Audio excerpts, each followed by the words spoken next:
If you can give one piece of advice to someone looking to improve their overall fitness and performance, what would it be? Find your biggest limitation and get that a little bit better. What I mean? Are there training mistakes that people are making, or like the do's and don'ts of training? I have to do cardio in the morning. You're like, oh, that's okay. Most people who I would ask that to would be like, oh my God, no, you're like breaking down your muscles. Exercise science 101 here. First and foremost, almost all forms of exercise are great, right? So I don't care what it is in terms of short and long-term health. If you're only cycling, only running, as a scientist, I don't like saying things like that, but I would pretty much guarantee you're leaving some health and productivity on the table. I'd say the same thing about strength training.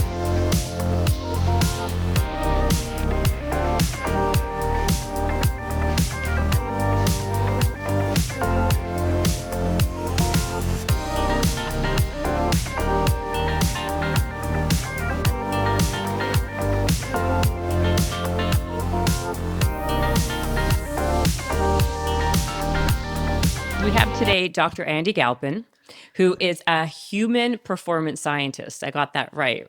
Yeah, nailed it. I love that. I want you to, before we even start, but before I even get into that, let's just do our quick healthy shot. We do this on the podcast. We take this, we take a shot. Okay. I've had like 100 of them, and it's by a company called Magic Mind, and it's basically a healthy shot to help you with your focus and being alert. And since you're a high performance guy, I thought of all the people I should be doing this shot with, it is you. Oh my goodness. Yeah, all right, because let's get it. hold on, you gotta shake it first, and Yeah. then we like, we open it, we cheers, and then of course, Oh my gosh. we do it. Yeah. Okay. Can you shake it though? Yours is much Yeah, more we're green good, than we're good. mine. It's a different batch, I guess.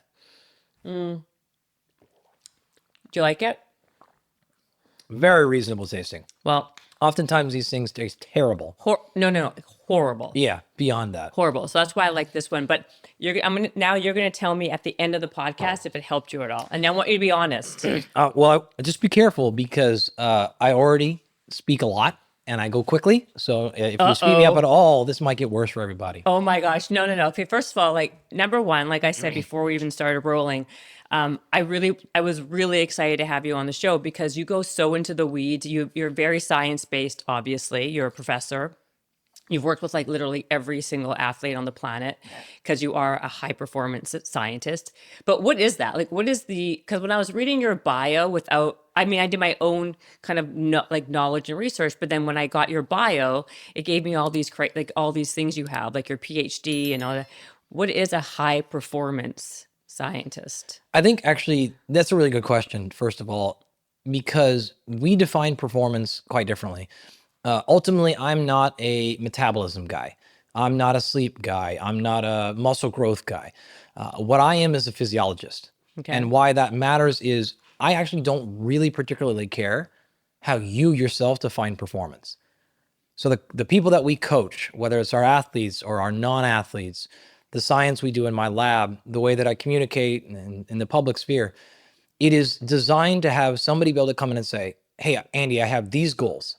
I want more mental focus. I want to lose weight. I want to be strong. You tell me the goal. And from my perspective, I'm trying to make sure your physiology aligns with that goal. And so that's why I've had success with NFL players, executives, actors, musicians, tons of regular people. It's because I'm not focused on that last end of the niche, which is, hey, how do I optimize hitting a baseball? Or how do I run the fastest, or how do I mobilize my big toe the best? Like, I don't care about that end. What I make sure is that physiology is running at its highest level so that you can then deploy those capabilities however you're defining perform in your unique world. So that's why we've been able to gear our laboratory and our coaching programs in that fashion. And we've had success in so many different areas. So you work, because I saw that you do like every modality of sports. You do like baseball players, wrestlers, UFC people, like Olympians of all kinds. Mm-hmm. So my first question then is like, if it's physiology that you're looking at, then it really is individual, right? It's all very personalized, right? It can't just be a one for all type of situation. And the second thing is, does that mean that genetics actually matter for someone's human performance? Well, we'll go backwards. Yeah. Genetics always matter. Okay. They matter for everything, right? There is just no world or reality in which me or you could do any training or modality of any kind and all of a sudden be the top athlete in the world in any sport, right? So clearly genetics matter. So talent supersedes everything, really. Starting point, Okay. right? Now, all humans have the same genes. We're 99.9% the same. We all have some very slight variations in one of those allele pairs, and one from mom, one from dad. And that's what gives us our unique characteristics, right? So we can all have basically the exact same genome, despite the fact that we are all, a billion of us will never be the same person. So what that means is, yes, genes are there.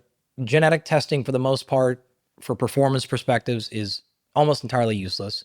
It doesn't tell us much of anything. Okay. Where we become unique, different people is at the next level down, which is what we call the proteome. So your genetics are just a potential to create proteins.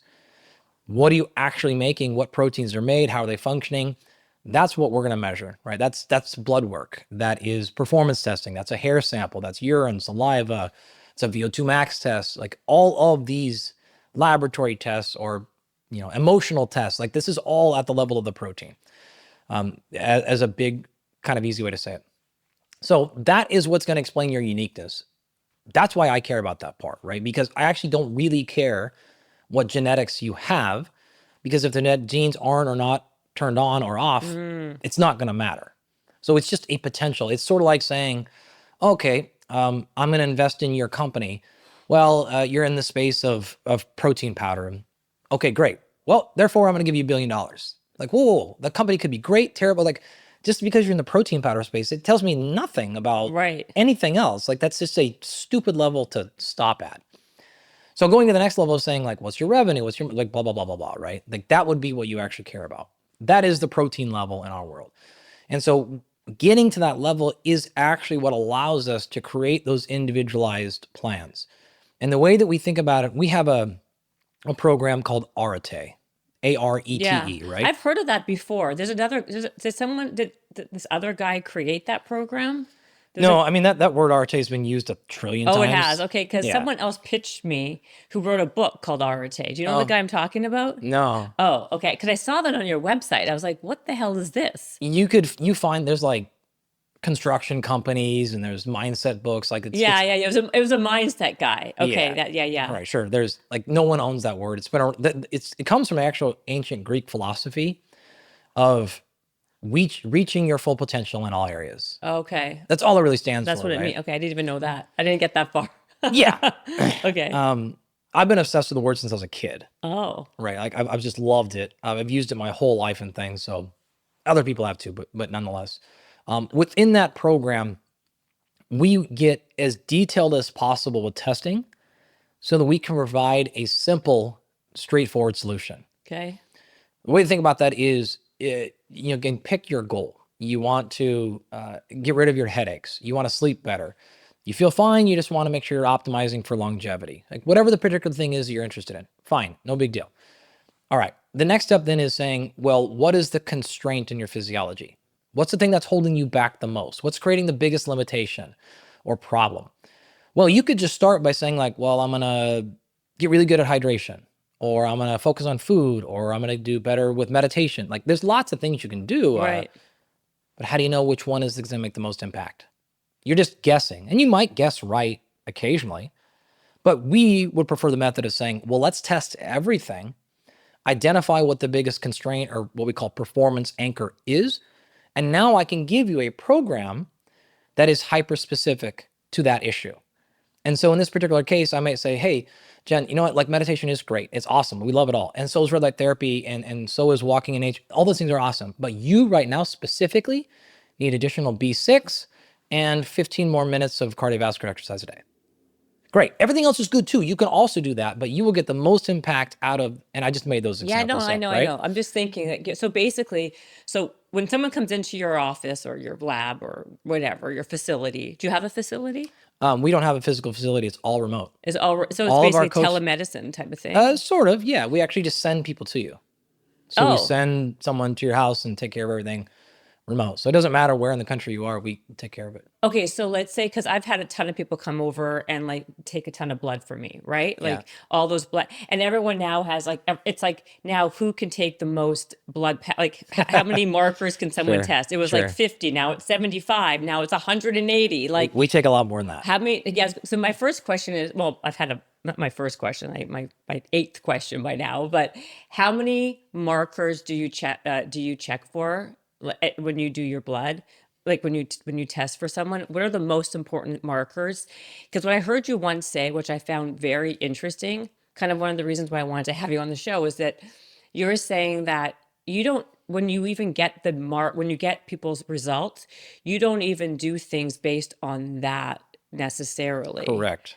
So that to me was very interesting. Like, how do you then give someone a program if it's not even based on what their results are off of the blood work? I found that very interesting. Right. Okay. So let me clarify what we're saying there. Number one, the amount of markers we take is a little bit dependent upon situations and scenario, right? So like me, let's say I call you up, like a regular person who's been working out a long time, who's pretty high, who's pretty high up there in terms of like my fitness level, my regimen, and very structured routine. But I want to be optimal. I want to be right. This is basically exactly what all of our non-athletes say. Exactly. So our athletes will come in and have a very specific thing that they're after for the most part. And then all of our non-athletes are, oftentimes your answer. Our analysis process takes about 2 months to get through. So we do, I said, an extraordinary amount of testing. We come from, and this program was built on situations like the Olympics, professional athletes, where you have one shot. I don't have, hey, go try this and come back in 8 weeks and let me know how you're feeling. Right. And then we'll just run this for 3 or 4 years and eventually your career's over. Right. Exactly. Right. In addition to people saying, look, I have more money than I have time. So I don't want to wait 3 or 4 years for these headaches to go away. I can't wait 2 years for me to stop having diarrhea all the time. Like, I'd rather spend an extra $100 to do more testing that maybe we didn't need than wait 6 months and then come back and say, okay, now let's try this additional test, right? Like this trial and error thing. Totally, right? We just said, what if we can go past all that? Yeah. And just get as much stuff as we can possibly get done initially. So it takes a couple of months. Some people get done in 2 weeks, but on average, it takes a couple of months. Now, what does that involve? It's a little bit different, but just making up as a direct example, it's everything from a ton of blood work, urine. How much blood work? Like, how many markers are you checking? Directly, we're probably going to test 115, but off of that, we're going to run over 20,000 calculations on those. And why I'm saying that is, it's not the marker. It's not, where's your free testosterone? Where's your cortisol? Where's your sodium? Blah, blah, blah. In addition to that, you have a whole bunch of calculations. You have relationships. You have patterns that you can recognize within that. And so this is when people have traditionally gotten blood work done, they'll look at a single marker and say that marker is high or that marker is low. Now they're saying that's high or low based on a number of problems. In other words, they look at the sheet and the sheet says that number is green, then I must be good. Right. Or that number says I'm red, like I must be bad. Well, there's a whole host of issues with this approach. First and foremost is the fact that what you're being compared against is called a reference range. So if you look at your albumin or your sodium, pick your favorite marker here, and it says, oh, your albumin is 7.0. They're going to be like, wow, you're really, really high, because the average person, 95% of people will be within 4 to 5. What's albumin? What is that? It's a protein. It does, I'm at one example, but it's a protein that carries around carbon dioxide through your body, cortisol. It has a whole bunch of transportation. It, to me, is, the reason I bring it up is it's my favorite marker of all things in the world. It's on every blood test you've ever gotten done. Almost nobody has ever seen their albumin out of normal, but it will still tell you everything that's going on in your body. So it's the one I pick because people will go, oh, look, my albumin is normal. And I'll be able to tell them, actually, it's not. Like, really consistently. Because albumin is what's called an acute phase reactant, which means it's going to change in response to dehydration and inflammation. But it does it the opposite. So if you are dehydrated, albumin is going to go down. But if you're inflamed, it goes up. So guess what? What? If you're slightly dehydrated and slightly inflamed, albumin will be smack in the middle. Wow.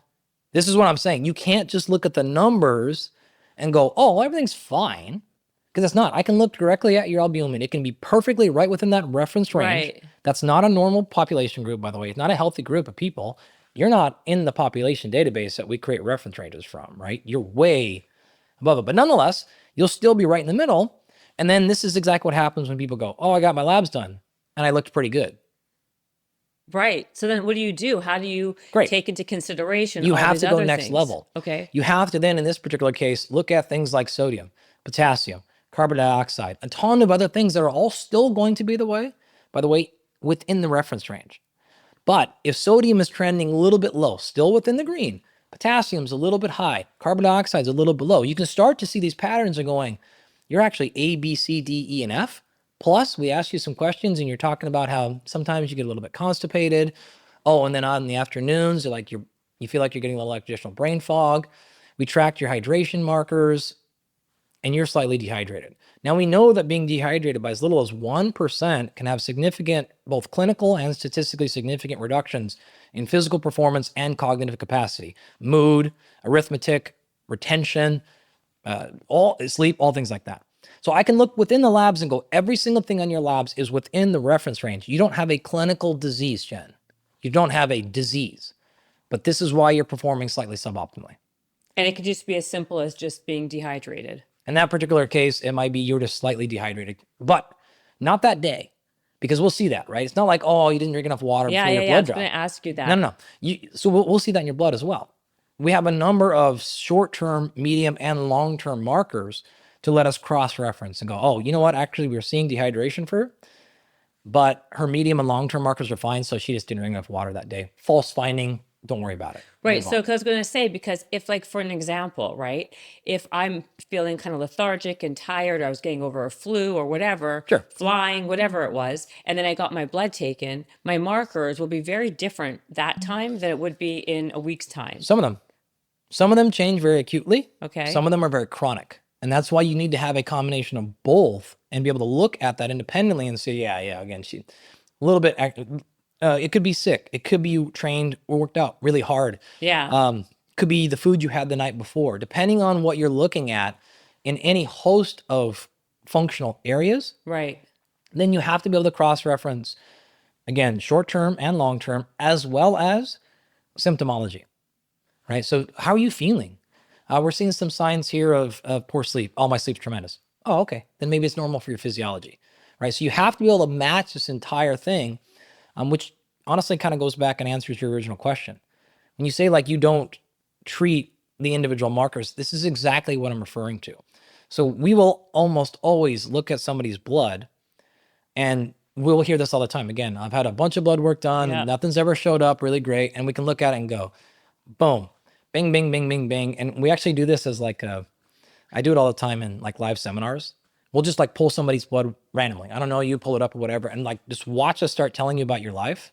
And they're like, what the? Are you I'm serious? like, yeah, it's right there in your blood. They're like, no one's ever told me that. I'm like, yeah, because there's a different level of interpretation from that, what we call high performance perspective. And so again, these are things that if you have a disease, I'm not going to touch it. I'm not a medical doctor. I'm going to say, you need to go talk to a doctor. Like you might have a disease.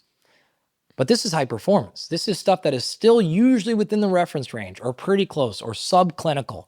But it doesn't mean it's not affecting how you're living and feeling and performing. Yeah. And that's what we do. Well, what I find interesting again is that, especially in the last few years, I feel a lot of this telemedicine, a lot of these clinics have popped up. And if testosterone's low, right, they just automatically put you on testosterone. They automatically give you a hormone therapy. Yeah. Almost everybody I know, and by the way, besides me, because I'm like super scared of hormone therapy, but every guy I know over the age of, let's say, 40 is now being supplemented by testosterone and all these things. And they're like, wow, I never felt better. I never looked as good. I'm leaner than ever. And they're putting them on lots of other things too. They're microdosing GLP-1s. They're doing all sorts of shit. And they think that this makes them super healthy because their inflammation's low. They're is getting lower, all these things. And my spidey sense tells me that is not the right thing. There can't be a world where everybody now is being over supplemented with stuff to look good for the moment. There has to be some kind of backlash somewhere else.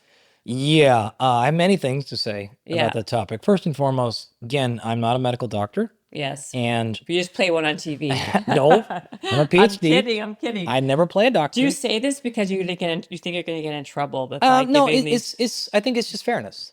Like people Okay. listening might have been like, oh, he's a doctor. And and assume I'm a medical doctor. Well, I mean, you probably have a lot, but you're a PhD, you're a professor, you do a lot of you do research on this constantly. Yeah, we do.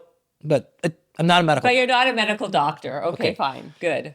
That said, I'm very supportive of hormone therapy, particularly for women, especially postmenopause. There's even for men, lots of reasons why hormone therapy is great. That said, I will say in my personal experience, we have had many people come into our coaching programs Yeah.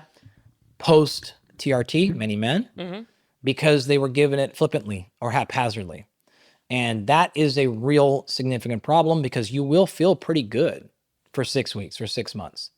And then things get really bad and generally are going to stay bad for a long time unless you do something about it. So there are real concerns about giving people exogenous hormones in a very poor, underdeveloped, unmanaged way. If someone's really paying attention, taking you through it, it can be safe and highly effective. There are problems with it because of the way that you got into it. Again, did you have a 15-minute teledoc and you said, I'm tired and I'm sleepy, and they just gave you testosterone? To me, that's a really poor decision. We can use these easy examples because we actually just got our pretty recently just got all of our mid-season blood work back from our NFL players. Okay. On average, we're seeing about 150 to 200 increase in testosterone mid-season in the NFL. Okay. We can't use exogenous hormones there, right? Or anything like that. Nothing. Yeah. So we're seeing now most of our NFL players are sitting like 700 plus testosterone, usually in the like mid 500s at the beginning of the year. See the same thing with our baseball players and everybody else. So we are really consistently able to elevate people's testosterone without touching any hormones, any peptides, anything that's even close to this stuff. All we actually ever have to do is remove any major constraints from their physiology. What are the constraints? It could be suboptimal sleep, right? They could have a clinical sleep disorder, not realize it. You just get a small improvement in sleep and you will see 20% increases in testosterone really routinely. It might be something to do with their physiology. Good examples. You look at somebody's testosterone on a blood test. Let's just say it's a male and we're talking total testosterone. Okay. And that number is low. Great. First stop is that normal for that person? Second stop is, do they have any symptoms? Again, are they fatigued, libido, recovery, like anything there? Awesome. If you haven't even gone to those two steps, we probably shouldn't be jumping to therapies and things. But past that, before I'm even worrying about any of those things, I'm going to look at this and go, okay, why is testosterone low? And then I'm going to look at things, the easy one that's going to come to people's mind is things like cortisol. There's an antagonist relationship between cortisol and testosterone. If your blood draw, cortisol is super high, there's lots of ways to measure cortisol, that's why I specified blood. Then before you go anywhere with testosterone, all you have to do is get cortisol back down and your testosterone will go up. If we then start looking at things like sodium to potassium ratios, now again, both those numbers are probably going to be fine, but that individual ratio itself will tell us a lot about acute versus chronic fatigue. So if I start looking at that and I start saying, okay, resting cortisol is normal, but sodium potassium ratios are off, we don't have an acute stress issue. You have a long-term stress management issue. Then I start poking around and we start looking at things like HRV, your respiratory rate, how often you're breathing, your CO2 tolerance, and some other functional categories there. Maybe we're looking at basic pH, and we start seeing 3 or 4 or 5 signs of chronic stress. And what's key about this is that may or may not manifest itself in psychological stress.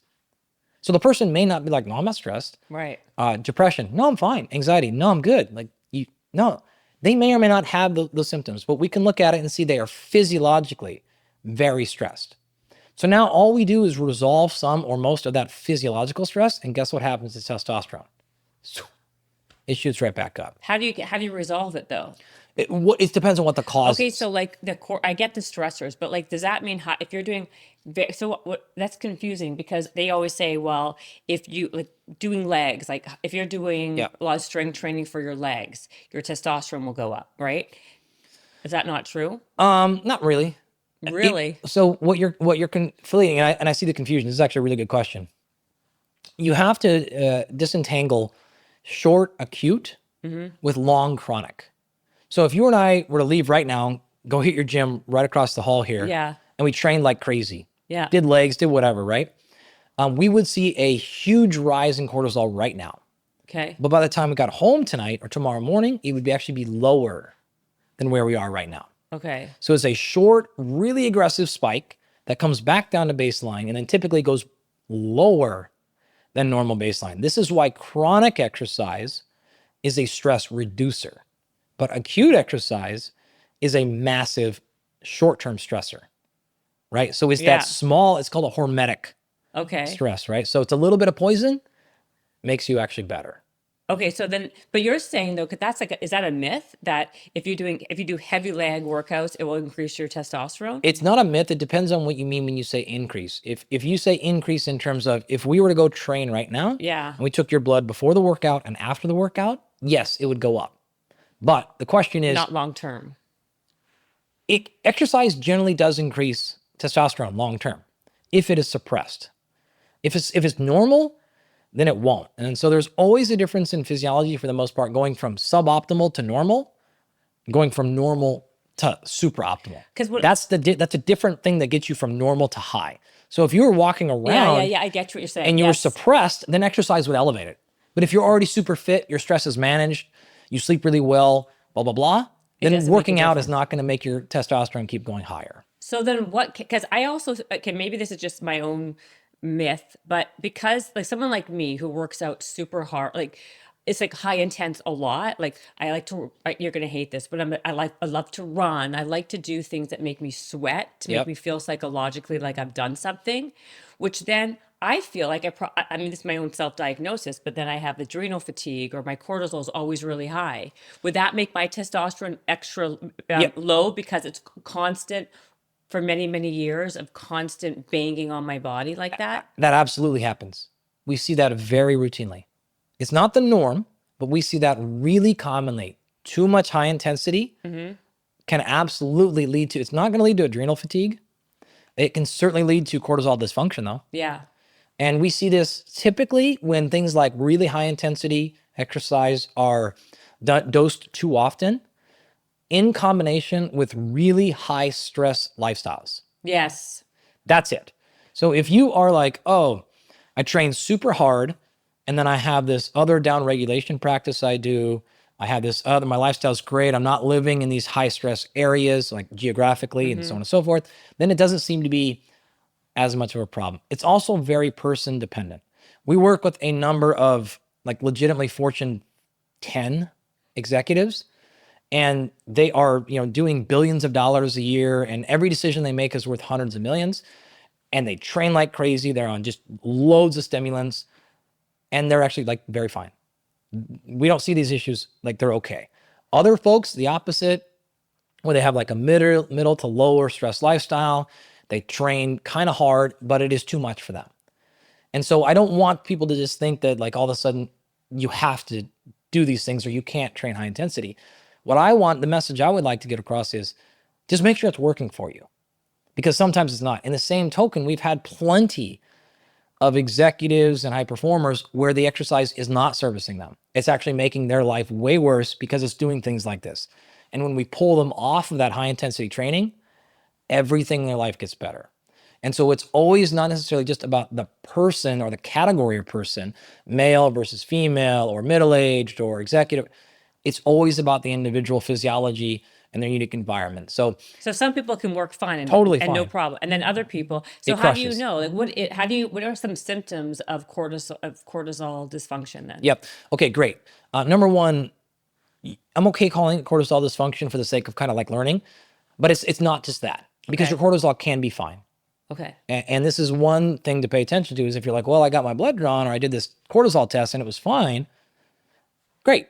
There's many other physiological mechanisms that go into stress management. Cortisol is just one of them. So just because your cortisol is bad, that doesn't mean this is you. And just because your cortisol is good, that doesn't mean you're free from this either. Okay. So what are the symptoms? Things like reduced motivation to train. No more progress. You're not making any more progress in the gym. Another way that we will classically see this is delayed onset to sleep. It takes me a long time to fall asleep at night. When I fall asleep, I'm great, or I'm okay, or I'm terrible, it doesn't matter. But it takes me a while to fall asleep. Awesome. What about when you wake up in the middle of the night? If you get woken up in the night, do you have a really hard time falling back to sleep? Oh yeah, never gonna happen. Great. Another common thing we see pop up in people. Maybe they fall asleep really fast because they're exhausted, because they've been running on level 9 all day. But if they wake up at all in the middle of the night, they'll never go back to sleep. If you look at their heart rate at night, if you look at some down regulation, we have a thing that we use in my sleep company called a wind down index. And you'll see that number is just awful with these people, right? So you'll start to see some signs and symptoms like that. So sleep is a great way to go about it. Another one is, again, the big lack of progress. Like, I'm training super hard. Yes. And I'm not making progress. Okay, great. And then the other more classic ones like libido, like follow through. Like, I'm just like not getting stuff done that I used to. Like, I feel like I'm delaying and procrastinating projects. I never used to do that before.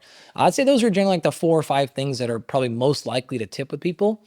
Or the last one that is less common but will happen is just kind of like the feeling of like, I always feel anxious. Like, I feel like my heart's like going, I don't even know why. I'm like not even stressed at work right now or whatever. But your system is just so waxed all the time. It never calms back down. So what's the solution? What do you tell people to do? So the solution is, number one, resolve what's causing the problem. If it is truly too much high intensity exercise, take 2 weeks down. Don't take 2 weeks Oh my God, off. people, there's no way. Cause like, know, if you work with high performers on the regular, that's not even an option for your brain, right? Yeah, Like it's not, right? There's no chance in hell that I would not work out for 2 weeks just because my brain would be shut off. Now, I didn't say it not work out. Okay, but just do some basic walking. No. Okay. Still train, but just don't go to level 10 every time. Can you give me 7 out of 10 for 2 weeks? I mean, I mean, me personally, I don't know, but so because there's that. That's all we're talking about here, right? Right. Give me 7 out of 10. Because like there is this thing, because overtraining is a real thing, right? Like Yeah. so it sounds to me like cortisol dysfunction is very similar to overtraining, really. This is one of the classic signs and symptoms of there's different terminology than overtraining, but for colloquially what you're referring to, yeah, this is, you will see, for example, testosterone. Testosterone will go down with overtraining almost every time. Right. And it's this exact same pathway that you're in. But let's just continue on your example, because I've heard this 1,000 times. Okay. Right. I'm glad I'm unique.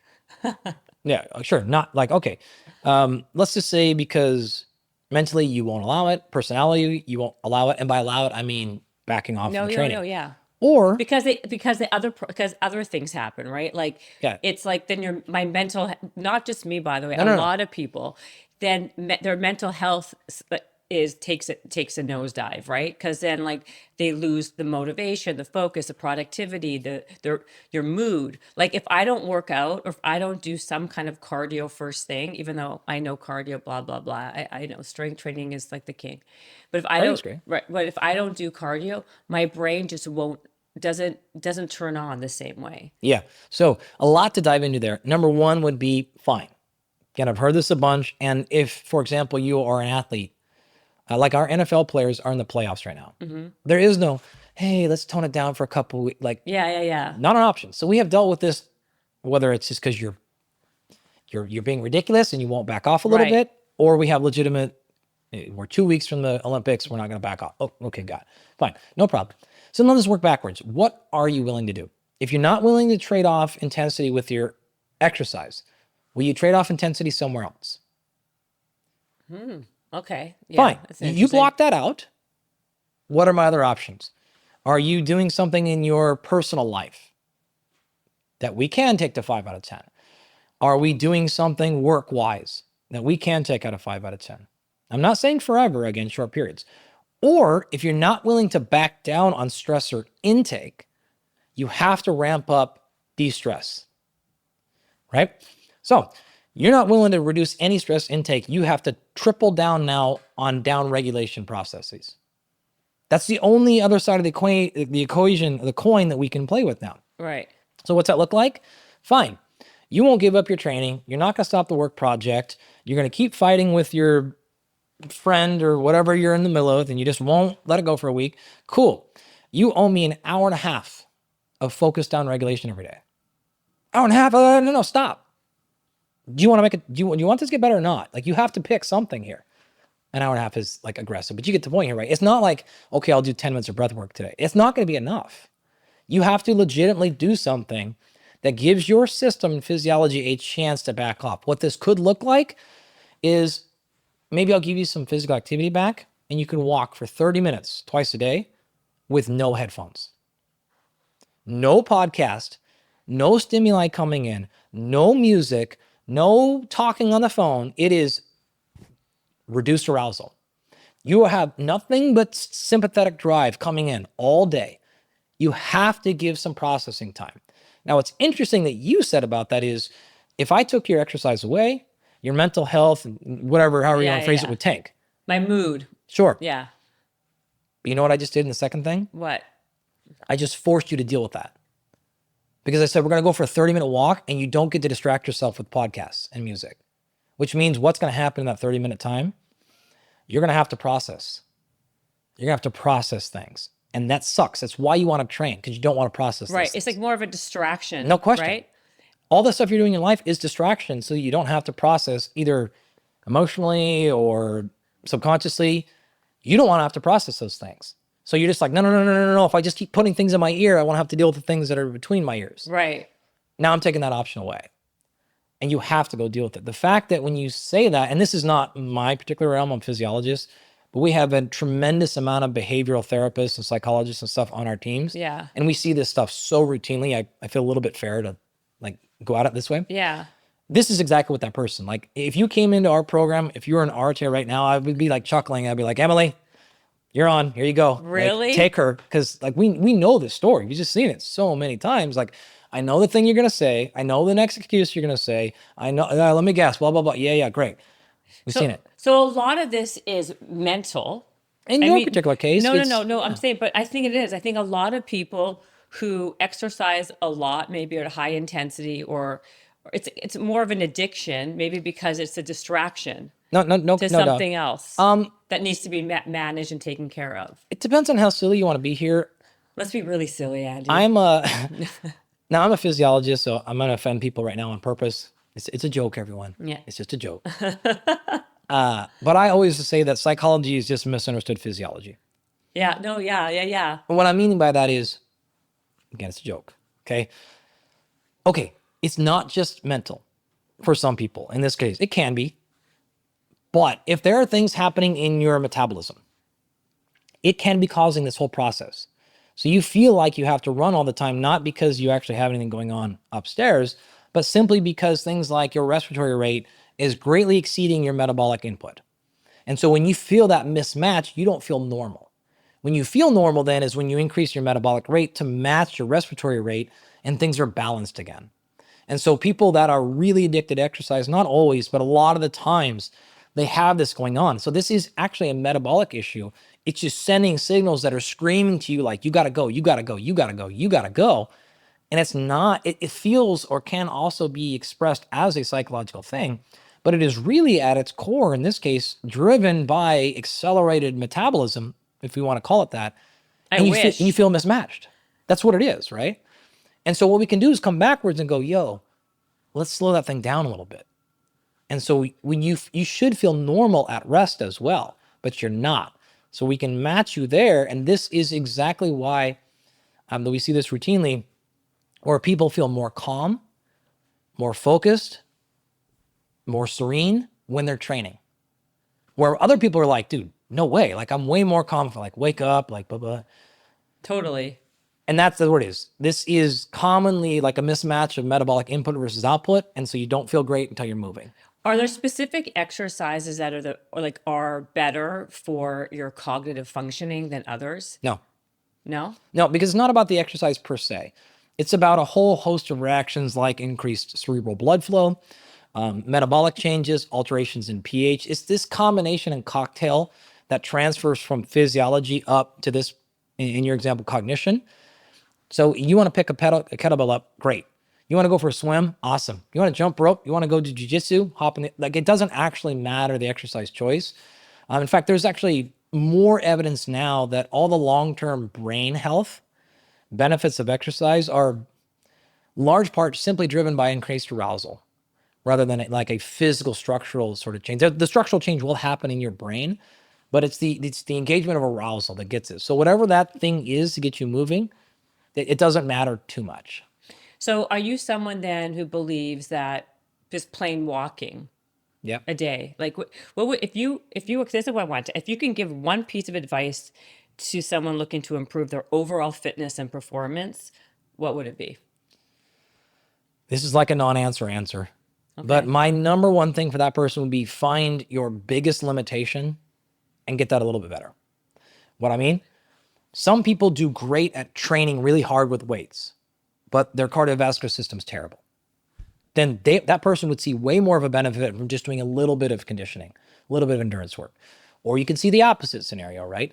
Some people are great with lots of forms of exercise, but their overall physical activity is tiny.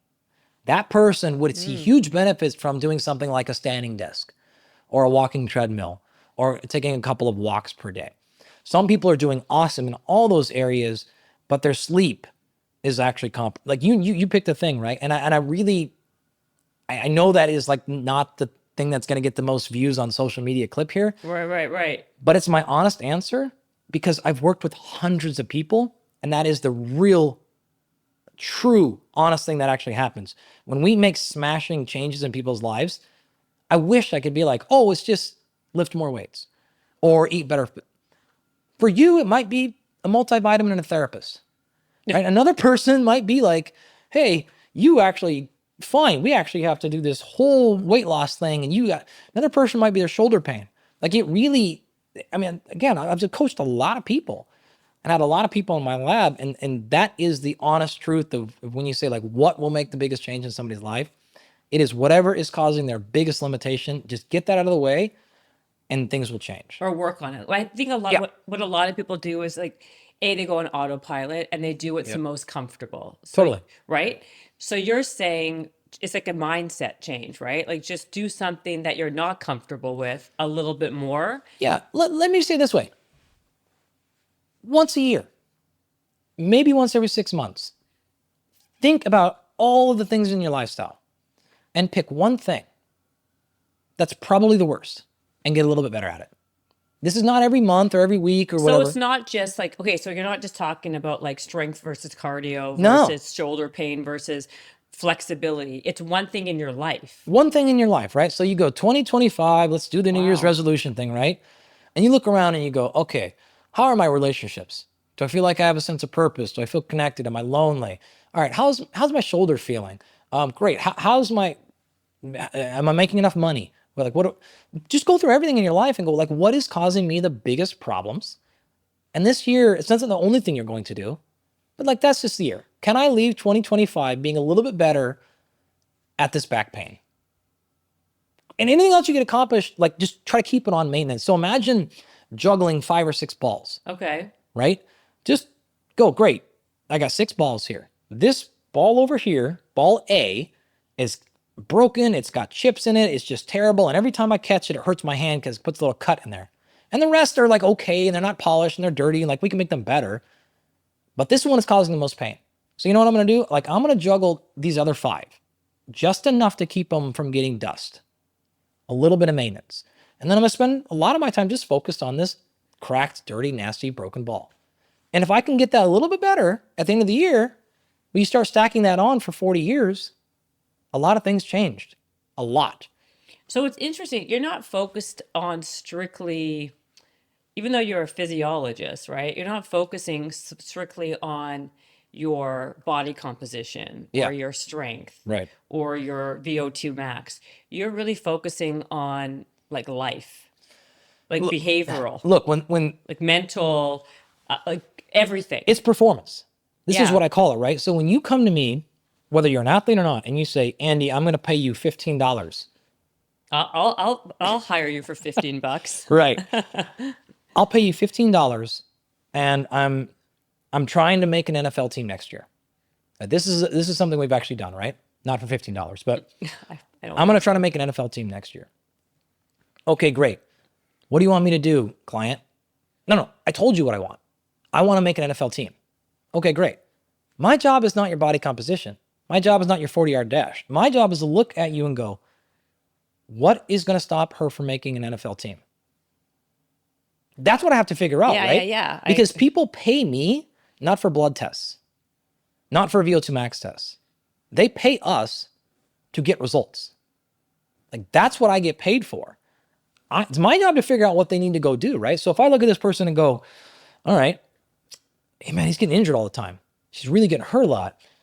Yeah, we could do, test for toxic metals, and we could do a full body MRI. Like, we do these things, but you know what? Like, I think if this dude could just train a year and not get hurt, he might have a shot. So we're going to double, triple down on everything that goes into the whole slew of injury prevention. And then boom, if I do that, then that guy, and again, this is a real example, has a shot to make an NFL roster. And if they don't, then I can go, you just didn't have enough talent. Which is fine, right? Not outside of my realm, right?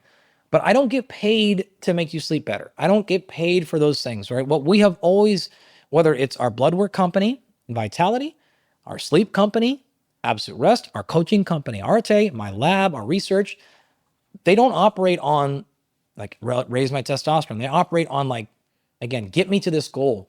It is our job to find what's stopping you from that goal. And if that is your terrible relationship, then I go, great. I've looked at all your blood work. I've looked at all this. We got stuff to work on. But the biggest problem you're having is this relationship with your mom. So why don't you go work with our team of mental health specialists and blah, blah, blah. And they're going to lead the charge. And you know what? Our physical therapists and stuff like that, like, you guys take a back seat right now. This is what she's got to go work on as her top tier priority. Not my area, but I'm going to bring in the best in the world to go do that, right? Or the opposite. Everyone could always improve mental health, but you actually right now got to go get this adductor thing figured out. And we're going to focus on that for 3 months if we have to, because once that thing stops hurting, now we'll come back and work on our red light therapy or like some of these other things that just don't matter as much for you right now. How about all these fads right now, right? You have like the red light therapy, you have the saunas, you have the cold plunges. I have 90 of it, every single one of these things, right? Yeah, me too. Yeah, right. But and be honest, how much do those things really make a difference if you don't have the other stuff in place? It's everywhere from 0 to 100 on that. Here's what I mean. Where people run into problems is this lack of precision with the tools that they're using. You probably can't name a tool like sauna, like a supplement, like anything that I can pull up and say, there's no evidence that this does anything.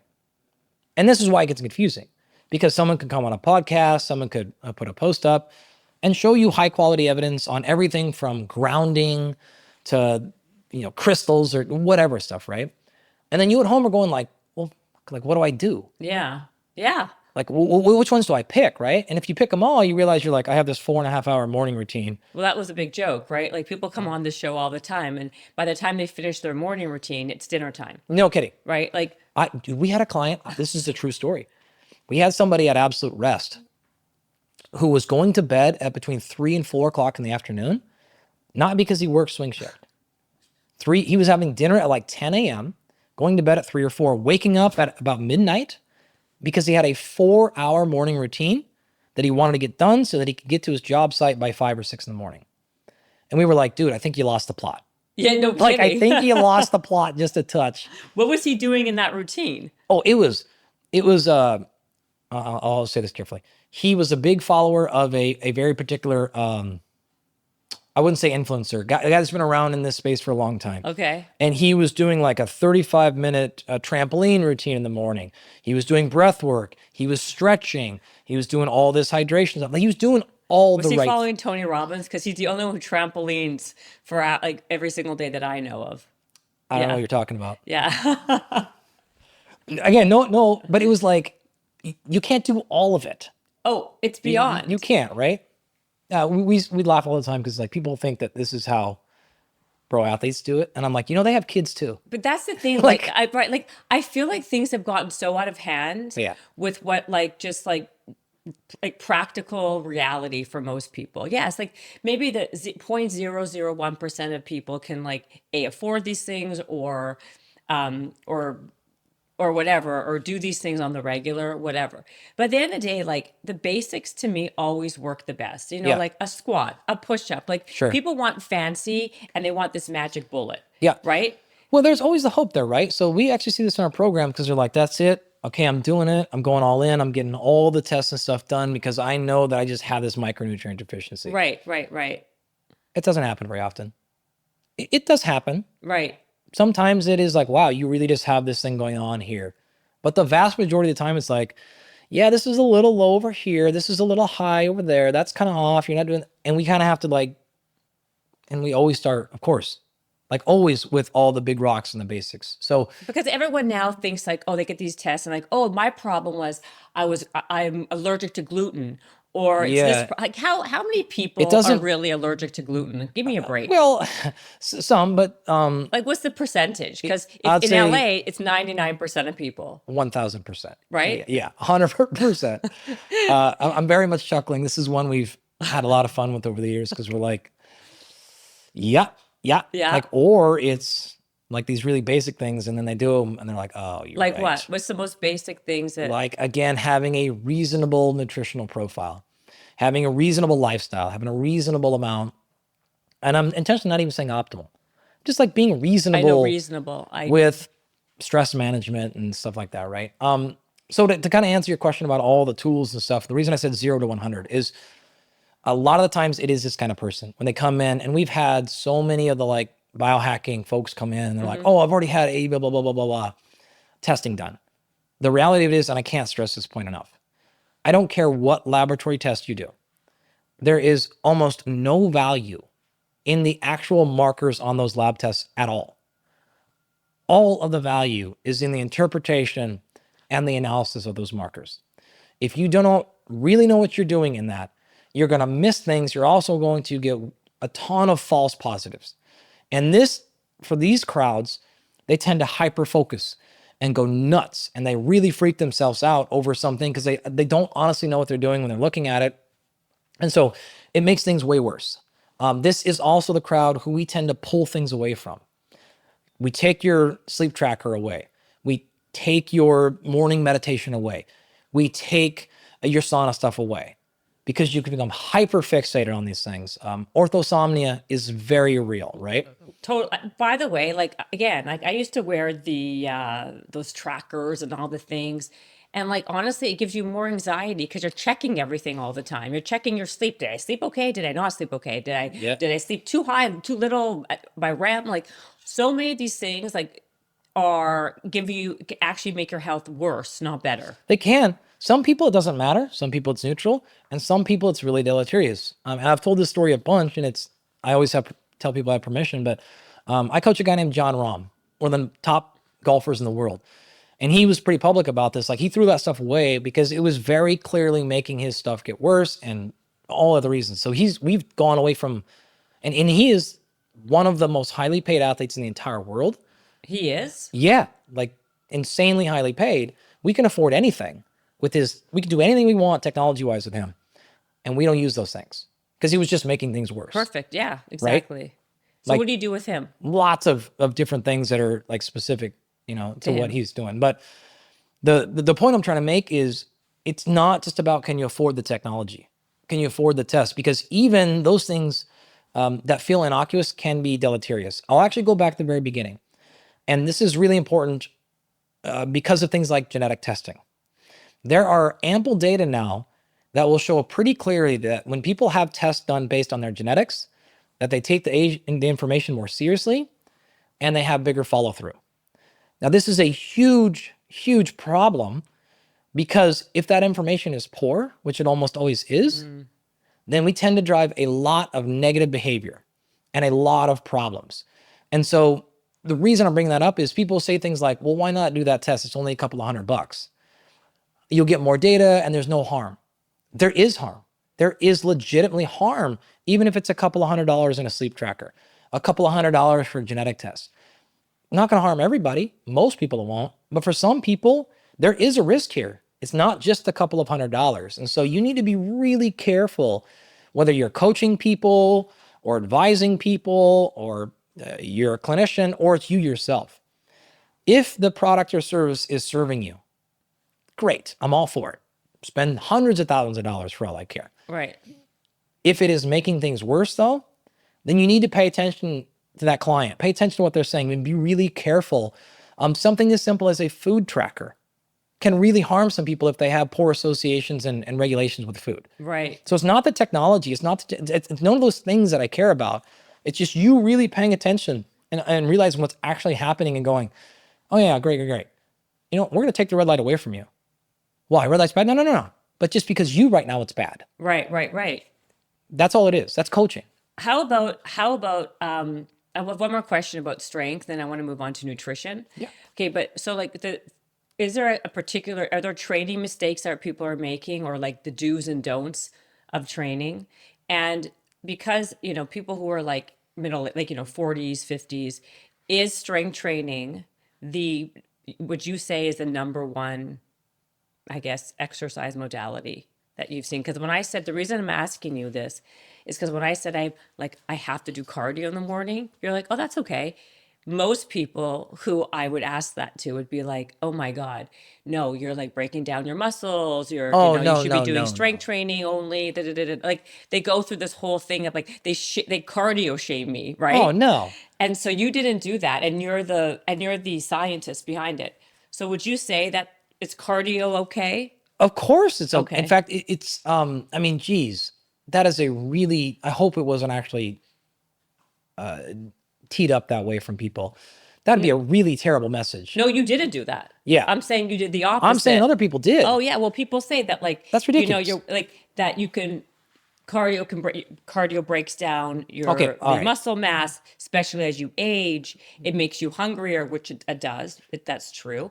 Also, it's a stressor, which it is. No. Okay. All right. Time out here. Okay. Exercise science 101 here. First and foremost, almost all forms of exercise are great, right? So I don't care what it is in terms of short and long-term health. Okay. In fact, if you look at any amount of data on longevity, lifespan, health span, strength span, wellness span, pick your terms here, you will routinely see the best combination of all exercise over a long span is going to be the blend of something in the world of strength training and something in the world of cardiovascular training. That is unequivocal at this point. It is inarguable at this point. Now, can you hedge towards one over the other a little bit more? Sure, of course. If you like to do more endurance and conditioning and if you want to call it cardio work, great.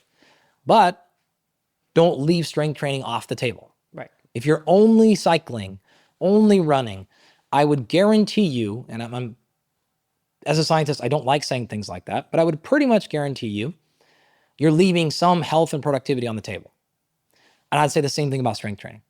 If you're only lifting weights and you're not doing anything else, I definitely would be comfortable in saying you are leaving health and performance in the short and long term on the table. Like you're leaving gains there.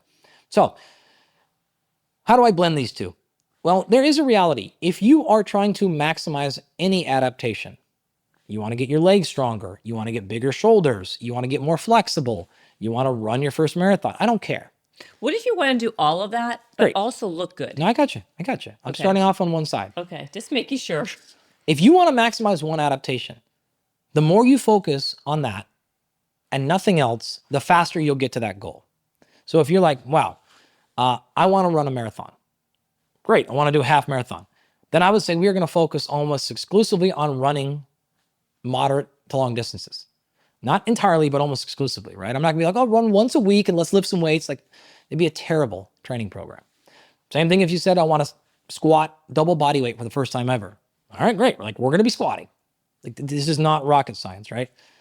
That said, when you move past one individual specific goal and you're looking for well-roundedness, I want to be lean and I want to have energy and I don't want my joints to hurt and I want, fine, whatever those define you. Then we're going to have a combination of these things. What you're referring to is what we would often call like a crossover or blocking effect, right? Where if you do a bunch of strength training, it's not going to limit your gains in cardiovascular training. Very rarely are lifting weights or plyometrics or power training going to make an endurance athlete worse. Almost always it makes them better. Mm-hmm. But the opposite isn't true. If you do a bunch of volume conditioning wise or endurance wise, this will eventually limit muscle growth, right? Bodybuilders don't run 20 miles a day, very clearly, right? Right. That got blown out of proportion though. And I was as guilty as that many years ago as saying the same thing, right? So then this sort of got portrayed as like, hey, if you do any cardio, it's going to block all your gains. No, it's not. No, it's not at all, right? If you're trying to maximize strength, and I mean like really maximize it, not get stronger. I mean like get it, set a world record, get the strongest you've ever been in your life. Then you probably don't want to waste a lot of your energy and your recovery capacity on running miles or swimming miles. Like that just makes a lot of sense. Save all your energy so that you can truly go in, put a maximum effort in. Any amount of energy you don't have in recovery that you wasted on the treadmill takes away from that goal, right? The same thing for muscle growth. But does that mean you can't jog a couple of miles here and there? Of course you can. So it's more about energy expenditure. Energy expenditure is a huge component to it. There is a number of review articles that have been published on this. My colleague and friend, Dr. Kevin Murak at Arkansas and Jimmy Bagley at San Francisco State published a great one. And it basically said total volume, overall energy intake, the type of exercise you're doing. So things like swimming don't have nearly as much of an interference effect on muscle growth as things like running, because it's an impact on your quads, right? Yeah. You're trying to grow your quads, but then you get the idea. So cycling doesn't have as much of an interference effect. It's not as landing. So all these factors go into it.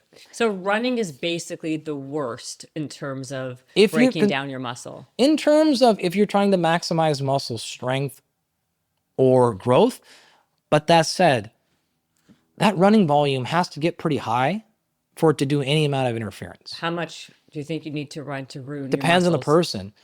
If you don't run and I have you run 2 miles a day, that's going to crush you.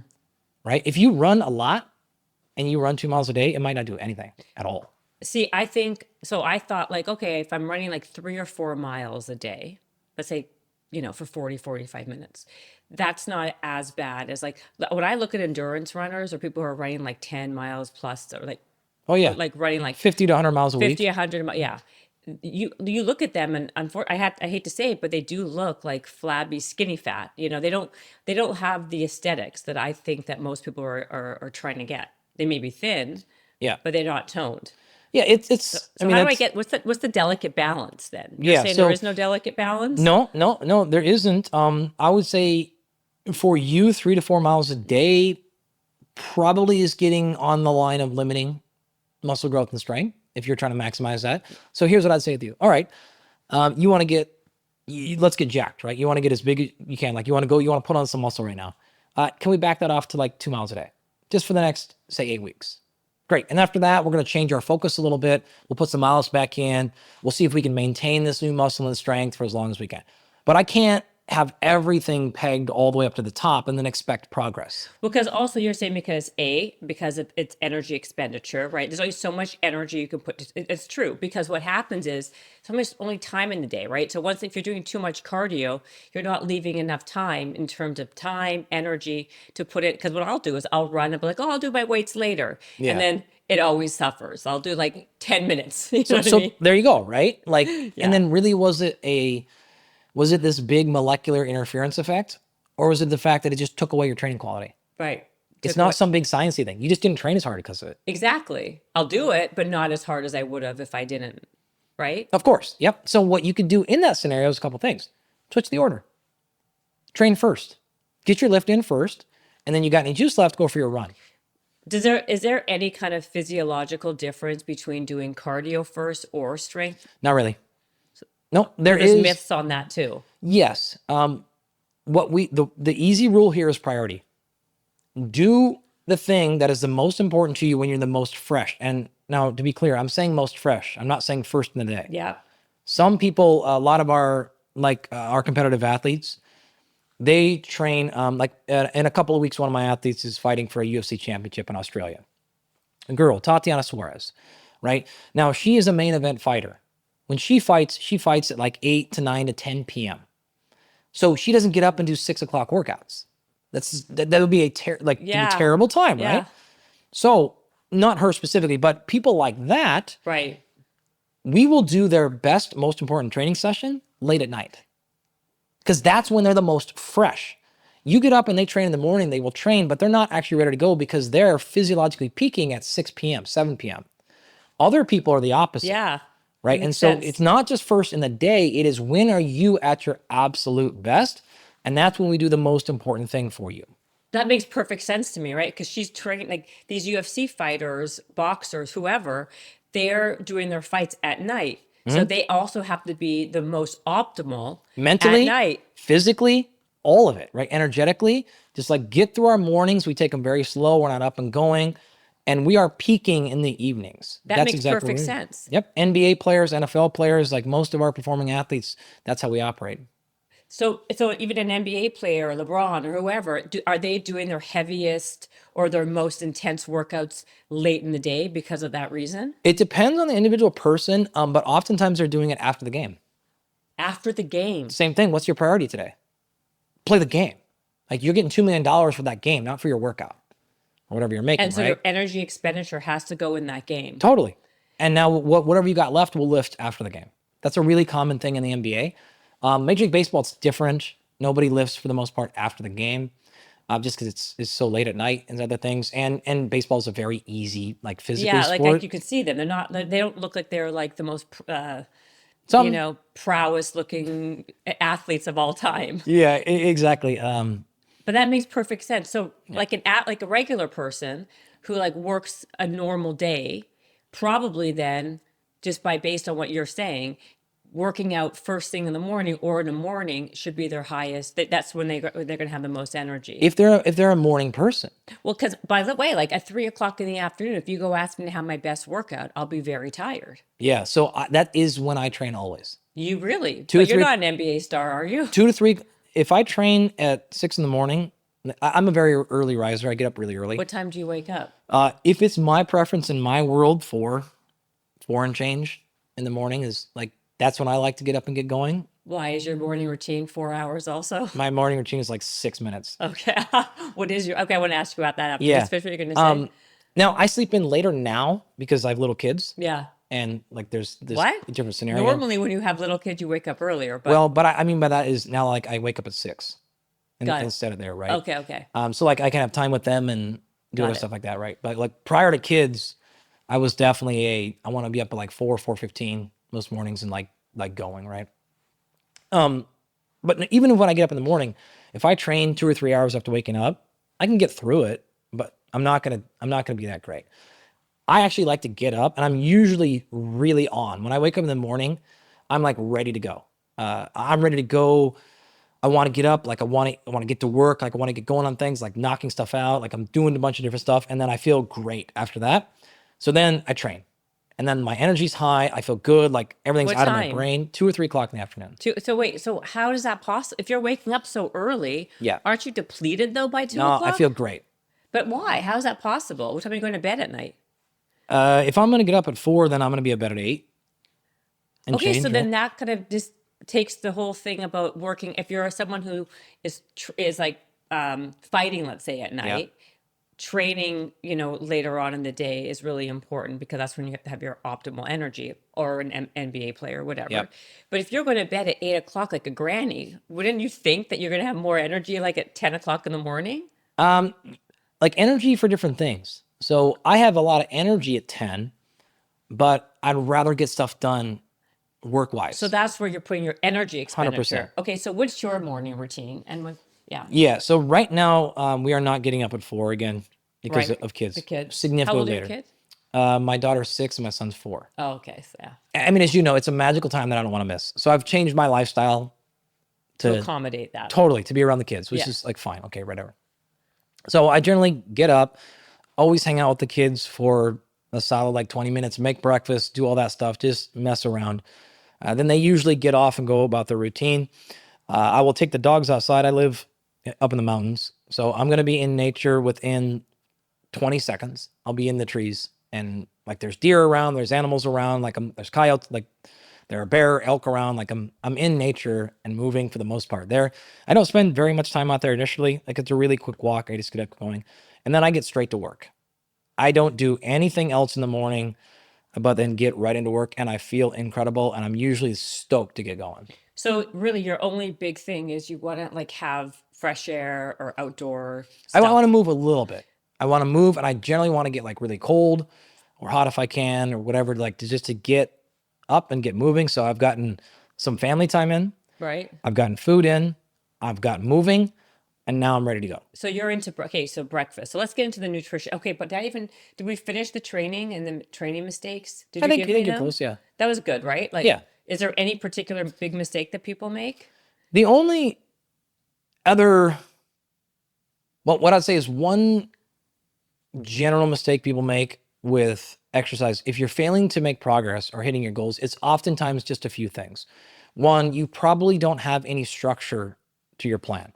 So people are kind of just like doing whatever they feel like that day, and or what we call in the field program hopping.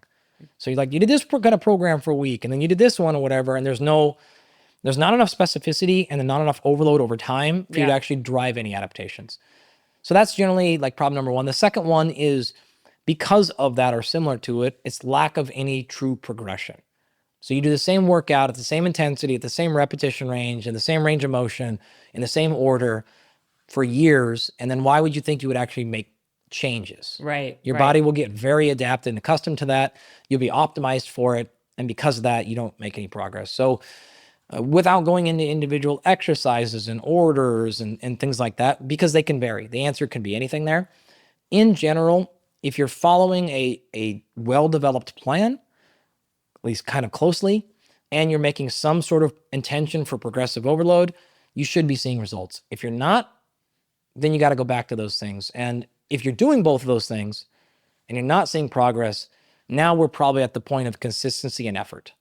Are you actually trying hard? Are you working? Are you like going hard? And are you doing it for more than a week and then falling off for a week and then doing it for 2 weeks and then you're missing 5 days? That's just going to be hard to make progress like that. So lack of structure is one huge training mistake people make.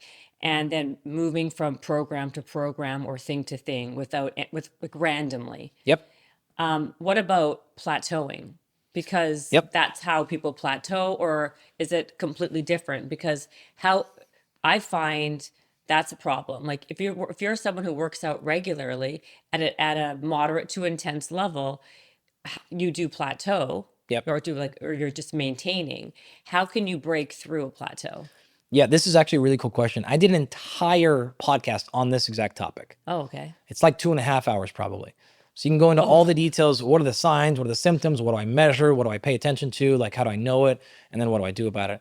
I'll try to condense it into just a couple of minutes. Can you give me a Cole's Notes version of 2.5 hours, please? Give me a 1 minute version of it. Yeah, even 2 minutes is fine. In general, the reason for plateaus is lack of intentional progression. That is simply it, right? You don't have a plan for how you're going to add weight or reps or many ways you can do it. You just kind of are working. And sometimes you work really hard, but there's no intentional, judicious plan of saying, this is how we're going to get to that number. Second big thing that causes it is distraction. And what I mean by that is you did that lift. Oh, and then also you popped into an extra Pilates class this week. And then you did that extra 16-mile hike. And you're like, okay, there's not enough energy reserves left to put the stressor in that intentional spot. And so the body just kind of recovered everything a little bit. There's no intentionality there. You have to train something hard-ish, and then not distract it with other adaptations and other things that deplete energy reserves. So if it's not those first two things, then the third big thing that it comes down to is, are you making some grand limitation in the other big rocks? You just don't have enough calories. You're not getting enough protein. You're having big limitations in your sleep or something like that. So if it's not the stress input, which is those first two, then it is the stress output side of it, which is you're not allowing enough recovery capacity to actually build any structural change. So as long as you're taking care of those big things, most people will go right past plateaus. Number 5 is, if it's not any of those first 4, it's just a time issue. The better you get, the more well-trained you are, the longer it takes to make progress. So when we hear people that are pretty well-trained and experienced and like, man, I'm plateaued, I'm like, all right, how long's it been? Oh, it's been 3 weeks. Like, okay, that's not a plateau. That is a normal adaptation response time. Right. Oh, it's been 3 months. How long have you been lifting? 15 years. 3 months is nothing then. Right? When we have our Olympic weightlifters and professional powerlifters, and the Olympic weightlifters, for example, are training for the Olympics, if we saw a gain every 3 months, we would be breaking world records. Yeah, right. Right. It is, you plan the 4 years out and saying like, we're trying to get a peak at the end of this 4 years. So that's a pretty extreme example. But when you get really to the end of your strength spectrum or whatever you're after, it just takes a long time. And so you're probably not at a plateau. You're just at a level of where we can't perceive the progress. The increments are going slower than we realize, right? So if you want to think about it this way, you've gained a half a pound of strength.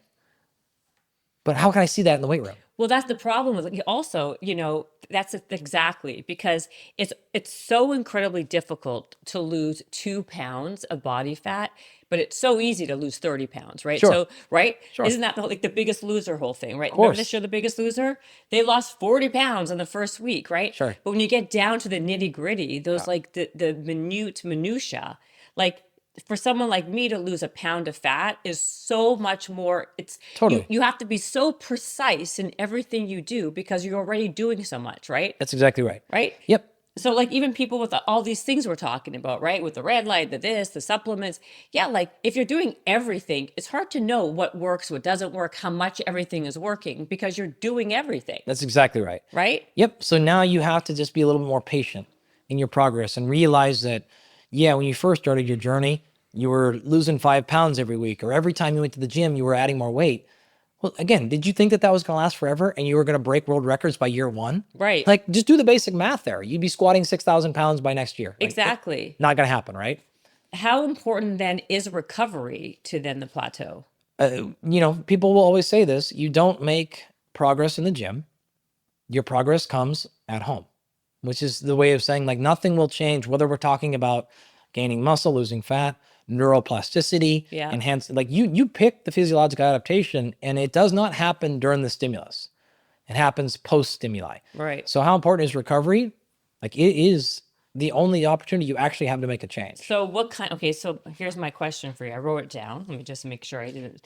So like for the recovery, what's the most critical components of recovery that people overlook?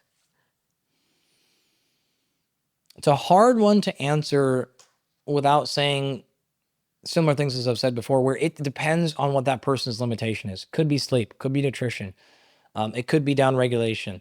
Those are the big ones that pop up. I'd say on aggregate, people just don't sleep as well as they think they do.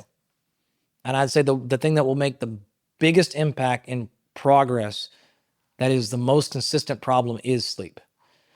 Generally, people even that think that they're sleeping okay are not. Or even I would say is okay sleep might be okay enough for regular people. But if you're trying to perform at your best, okay sleep is not enough. Right. And we see really big progress gains when people go from like okay sleep to really good sleep. Right. But like you were saying earlier too, a lot of sleep, unfortunately, is about like other stressors in your life. If you have a lot of other stressors in your life, it will affect your sleep. It's hard not to. Yeah. I mean, there's kind of like a handful of big categories for sleep. You can bucket it this way. You can think about physiology. This could be strictly a physiology problem. If you're not making appropriate neurotransmitters, if any number of things in your physiology are off, high or low, this is going to directly affect sleep. So it could be a physiology issue. It could be psychological, of course, as you're alluding to. It could be pathology. There are a ton of people that have clinical or subclinical sleep disorders that don't realize it. In fact, the numbers are crazy. It's something like 30 to 50 million people have clinical sleep disorders and don't know it. Over 80% of sleep disorders go undiagnosed. It's really, really, really problematic and people don't realize it. And then within that, again, there are subclinical ones, which means you don't qualify for a technical disease. This is people who have said things like, I went to a sleep clinic, I got testing, and they said I have like mild sleep apnea.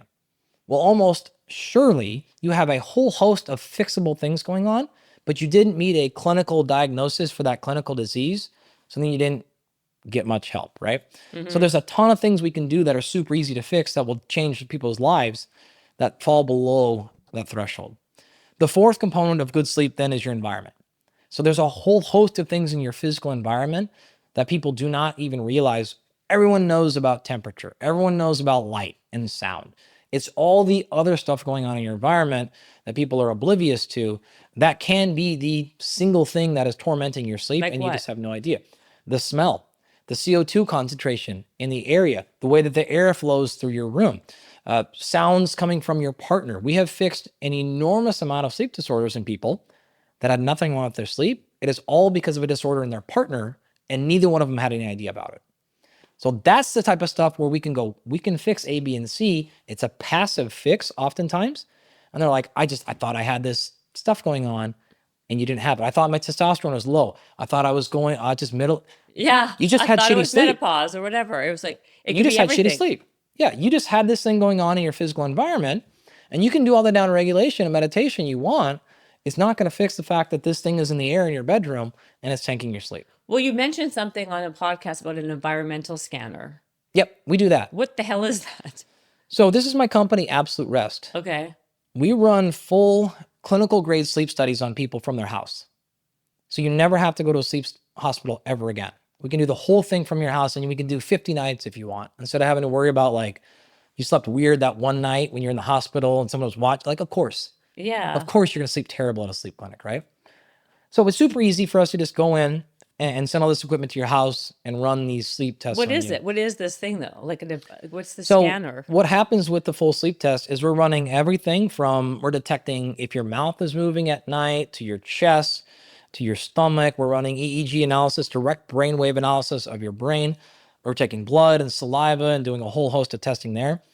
What you're referring to is, in addition to all that, we're looking and we're scanning your environment. So we have a full-time, real-time analysis of all the particulate matter that's in your air, any dander, allergens, pollen, CO2 concentrations, anything like that that's in the atmosphere of your room. And that's all synced up directly against your sleep data.